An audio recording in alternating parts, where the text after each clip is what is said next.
It just is not a good move to cut the budget. Flanked by his supporters, Sheriff Derek Sanders watched as people from Thurston County told commissioners to stop proposed budget cuts. Defunding the police is an example of insanity. The sheriff says he was initially told he'd need to cut over $4 million for next year. At $4.5 million, we'd have to shut a dorm down in the jail, which will lower our capacity by about 70 inmates. Sanders said the cuts would also reduce the number of deputies on patrol. We have finally clawed our way out into not being the second worst staffed sheriff's office in the state.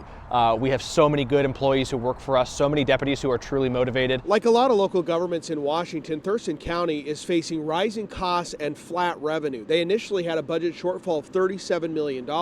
They say they've been able to whittle that down to around $20 million. And while that reduces what the proposed cut is for the sheriff's office, he was told today he still is looking at a reduction of $2.5 million. The Board of County Commissioners in there are not my enemy.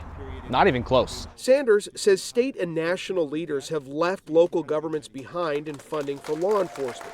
Washington ranks last in police officers per capita. Police departments across the state are fighting for every little dime and dollar. The reality is that every time I fight to keep what little comparative budget I have, it's often labeled as greedy and already too big.